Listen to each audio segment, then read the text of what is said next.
ওই পরিকল্পনাটা কি জুয়েলের ছিল? হ্যাঁ, পরিকল্পনাটা আমার ফ্রেন্ডের ছিল, জুয়েল।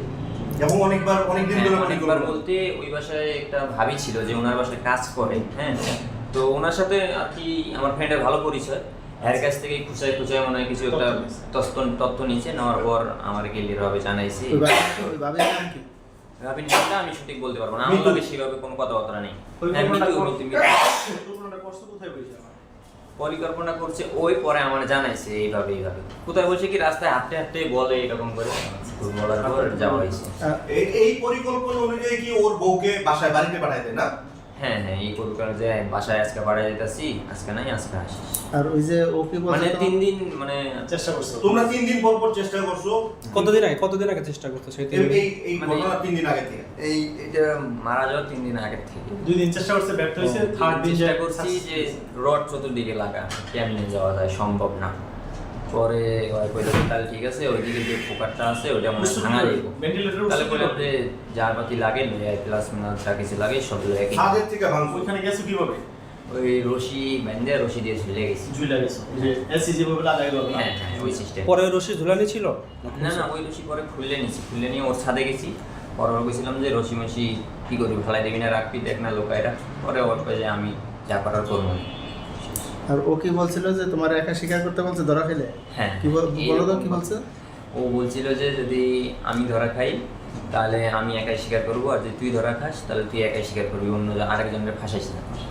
মানে এই ধরনের এইভাবে এটা কমিটমেন্ট ছিল তোমাদের দুজন? হ্যাঁ, কমিটমেন্ট বলতে কি এরকম বলছিল, আমি কখনো বলি নাই। হ্যাঁ। আচ্ছা, তাহলে রশিদের টাকাটা কি আছে না খরচ করে?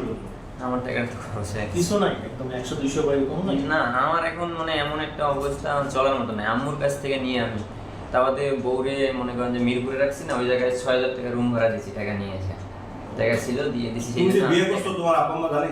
হ্যাঁ, জানে। এর আগে দুইজন মিলে আর কি কাজ করছো?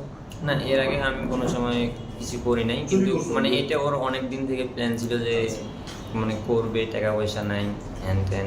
ওই 3,500 টাকা কি করলো? মোবাইল বিক্রি করলো 3,500 টাকার মধ্যে।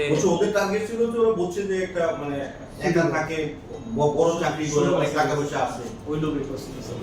না, তারপরে ওই বাসার যে আপনাদের উদ্দেশ্য ছিল কি চুরি করা? হ্যাঁ, চুরি করার নিয়েতেই যাওয়া হয়েছে, কিন্তু ভুলবশত এই জায়গায় মানে বাড়ি কি একটাই মারছো? হ্যাঁ, বাড়ি কি একটাই মারছো? না, 2টা বাড়ি মারা হয়েছে। 2টা বাড়ি মারছো? একই জায়গায় 2টা বাড়ি মারছো? না, সেটা সঠিক বলতে পারবো না, এক জায়গায় লাগছে না, আলাদা লাগবে। ওই বালিশ চাপা দিয়েছে না? না, বাড়ি দেওয়ার পর উনি কি চিৎকার করছো মা গো বলে? না, একটু মানে চিৎকার করতে ধরছে, তখন ও বাড়ি চাপা দিচ্ছে। শো অবস্থায় ছিল না, বসে গেছিল? হ্যাঁ, শোয়া অবস্থায় ছিল। শো অবস্থায় বাড়ি দিছো? হ্যাঁ। 2টা বাড়ি তুমি দিছো? আর মোবাইল যে বিক্রি করছে 3,500 টাকা বিক্রি করছে? 3,500 টাকার ও নিচে 1500 টাকা, আমার 2,000 টাকা দিচ্ছে। মোবাইলটা কেমন? 1500 টাকা দিচ্ছে। পরে এরপর তো সে জমশুনছো মারা গেছে, পরের দিন শুনছি। হ্যাঁ, পরের দিন শুনছি, শোনার পর আমার জানায় কয় মারা গেছে, তালা যে মাইরা দিতে গেলাম, এত তাড়াতাড়ি তো শোনার কথা না। আমি ভাবছিলাম আরো 2-3 দিন পর আমাকে বলতেছে ওই এখন হয়েছে, এখন কি করবো বলতে করলাম। মানে কোনো মারার উদ্দেশ্য ছিল না, এখন মানে সর্বোচ্চ। তোমরা ক্লাস দেখতে গেছিলা পরের দিন? না, ও গেছিল না? ও তো ওই জায়গায় চাকরি করে, ও মনে হয় দেখছে নাকি সেটা বলতে পারবো। ও দেখতে গেছে বলছে। পরে দুজনে দেখা হয় নাই তোমার?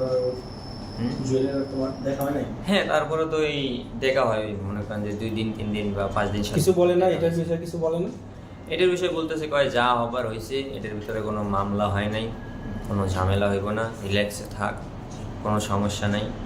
আমার এমনি বলে পেলাম, আচ্ছা ঠিক আছে, দেখ যদি কোনো সমস্যা হয়নি। পরে এই অবস্থা, তারপরে এই তো আজকে নিয়ে আসলেন।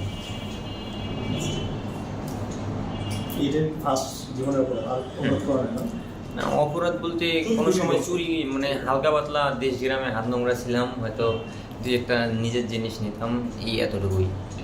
কিন্তু এই প্ল্যানিংটা আমার ফ্রেন্ডের অনেক আগ থেকে ছিল, আমাকে জানাইছে, জানার পর মানে ভাবতে ভাবতে পরে আমি না বলতে বলতে হ্যাঁ বলে দিচ্ছি। আর কেউ এটার সাথে জড়িত না? না। এই ভেন্টিলেটর কি দিয়ে ভাঙছো? ভেন্টিলেটর কি দিয়ে ভাঙছো? ভেন্টিলেটার এটা এই নিউজ প্লাস আছে না, নিউজ প্লাস দিয়ে চারা দিচ্ছি, ভেঙে গেছে। মানে শব্দ হয়নি? চালা দিছো? হ্যাঁ, নিউজ প্লাস ছিল আর একটা প্লাস ছিল, সেগুলো কোথায়? সেগুলো ওর কাছে দিচ্ছি সব। নিউজ প্লাস মানে আমি কোনো কিছু কিনি নাই, সব ওই কিনে আনছে আমার ঘরে। সব ওই কিনে আনছে, নিউজ হ্যাঁ, প্লাস যা যা লাগে। এবং আলাদা একটা চাকু কিনছিলাম, সেটা ও কিনছিল, কিন্তু ওটা মনে হয় ফালাই দেওয়া হয়েছে। চাকু কিনছে না কেন? চাকু ইউজ করা হয়নি, মানে কয় যে যদি ঘুমের উপরে ওঠে তাহলে মাইরে দেবো। এই মানে এই কথা বলছে, যদি ঘুমের উপরে ওঠে তাহলে মাইরে দিয়ে পালায় না। মানে এই চাকু একটা নিয়ে গেছিলাম। হ্যাঁ। এই চাকুটাই কি আজকে তোমার না কাছে না রয়েছে? না, এটা না, এটা আমার চাকু না, এটা আমার ফ্রেন্ডের চাকু। সারা মিরাজিবাগে থাকে, ওর কাছ থেকে আইনে আমি রাখছিলাম। কেন ও রাখছো? কি করে? ও কাজ চিন্তা করে? না না, চিন্তাই করে না, সে পার্সোনালি কাজ করে, ওরা নিজেরাই পার্সোনালের জন্য এটা কিনছিল, বটে আমি নিয়ে কি এসেছি। কাজ?